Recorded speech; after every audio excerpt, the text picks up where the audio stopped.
ปัญญาพุทธเพื่อความสัมพันธ์ยุคใหม่รักอย่างมีสติรู้จักรักและปล่อยวางเป็นสวัสดีครับ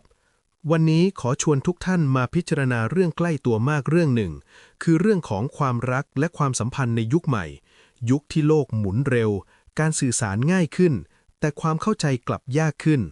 เราติดต่อกันได้ตลอดเวลาแต่กลับรู้สึกโดดเดี่ยวมากขึ้นคำถามคือทำไมความรักจึงกลายเป็นที่มาของความทุกข์มากกว่าความสุขพระพุทธเจ้ามีคำตอบเรื่องนี้ไว้อย่างลึกซึ้งครับ 1. ความรักไม่ใช่ปัญหาแต่ความยึดติดคือปัญหาในพุทธศาสนา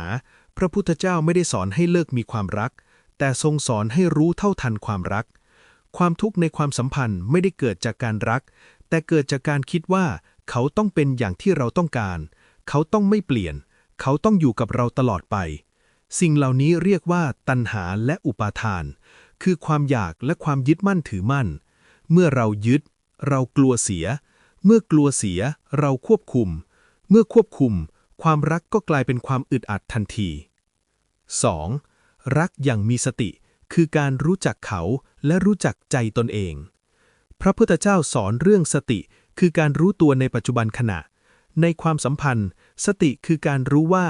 ตอนนี้เรากำลังโกรธหรือกำลังกลัวเราพูดเพราะความรักหรือเพราะอัตตาเราคาดหวังเพราะเมตตาหรือเพราะอยากได้ถ้าเรามีสติเราจะเริ่มเห็นว่าหลายครั้งที่เราบอกว่าเขาทำให้เราทุกข์แท้จริงแล้วใจที่ไม่รู้เท่าทันของเราเองต่างหากที่ทุกข์รักอย่างมีสติจึงเริ่มจากการรู้จักใจตนเองก่อนไม่ใช่รีบไปเปลี่ยนอีกฝ่าย 3. ความเข้าใจแท้จริงเกิดจากการเห็นตามความเป็นจริงพระพุทธเจ้าสอนหลักไตรลักษณ์คืออนิจจังทุกขังอนัตตาในความสัมพันธ์ก็เช่นเดียวกันคนเราย่อมเปลี่ยนแปลงคืออนิจจังการคาดหวังให้ใครเติมเต็มเราตลอดย่อมนำทุกข์คือทุกขังไม่มีใครเป็นของเราอย่างแท้จริงคืออนัตตาเมื่อเราเข้าใจเช่นนี้ความรักจะอ่อนโยนขึ้นไม่บีบคั้นไม่บังคับไม่ทำร้ายกันด้วยคำว่ารัก 4. ปล่อยวางไม่ใช่เลิกรักแต่รักอย่างเป็นอิสระหลายคนเข้าใจผิดว่าการปล่อยวางคือการไม่สนใจไม่ผูกพันหรือไม่รับผิดชอบแต่ในพุทธศาสนาการปล่อยวางคือการวางความยึดไม่ใช่วางความเมตตาเรายังดูแลยังห่วงใยยังจริงใจ